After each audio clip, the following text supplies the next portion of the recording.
My nervous system was like on nuclear level all the time. And I had never had that chance to just take a breath and to relax. I was like, oh, I can be creative. I can express myself. I can access those parts of me that had been locked away, and I can heal them and let that pain go.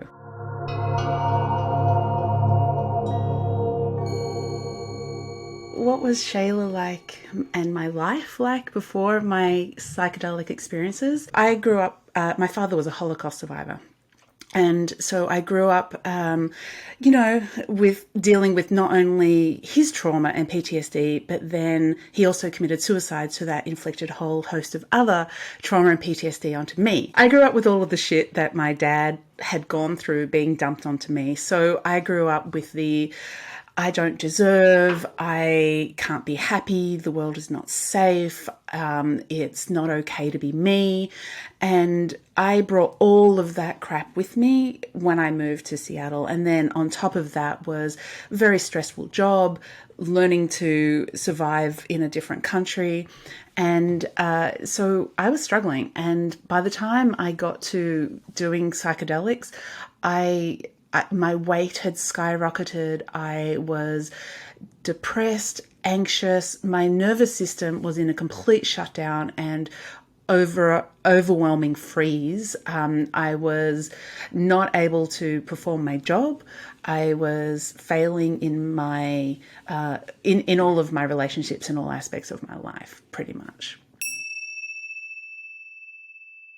When I was first exposed to psychedelics being used in a meaningful way was actually, and you're going to laugh, but I think it probably started on a Joe Rogan podcast. And there was an episode, look, he would talk about psychedelics every single episode, but I think there was one particular episode where he was talking about, he was interviewing Rick Doblin, and basically they were talking about it from it was the first time I heard from an authoritarian voice, really, of somebody who actually knew what they were talking about, the healing aspects of psychedelics. And so I was hearing about it, and then I was like, oh, wait, you mean it's not going to melt my brain? You mean I'm not going to get addicted? You mean I'm not going to actually have these psychotic breaks because I'm going to try psychedelics? And not only that, but it can actually help me.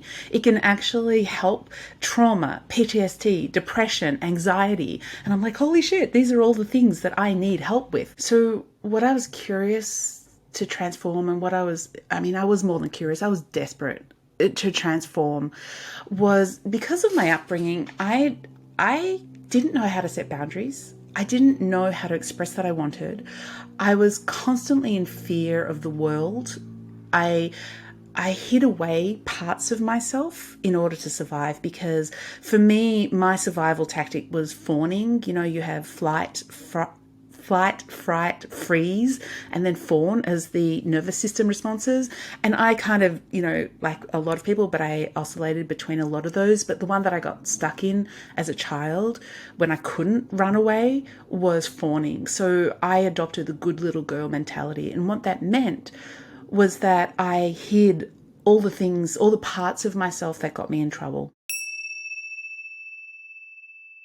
So my meaningful experience. So one of these nights, it was in one of the winter nights in the pandemic, and I took some mushrooms, and I basically just came downstairs to my study, which we're in right now, and I ended up just lying down on the floor, and somehow I kind of imagined that I was lying between my dad and my mum.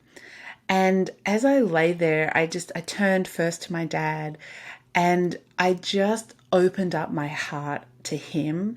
And I saw him not as the big, scary, depressed man that I knew, but I actually got to be in touch with the little boy inside him. And I actually felt this connection of empathy, because one of the things that the psychedelics did for me was that it turned down my anxiety and it turned up my empathy. So I was lying there next to my dad, and I felt this empathy for him and for me just well up inside me. And I just started crying. The floodgates just opened, and I just started bawling my eyes out. And in my mind, I was having a conversation with my dad, and I talked to him spirit to spirit because both my parents are dead. So I can't actually sit down and have this conversation with them, but I imagined our souls were having this conversation.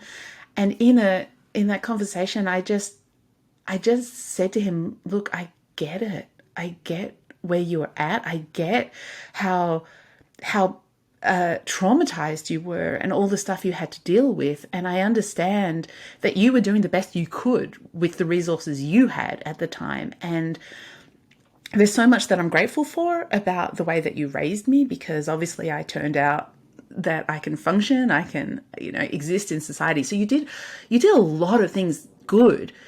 And the bad things that you did to me, I'm forgiving you for. And I just got this sense of, and I felt like I could breathe again.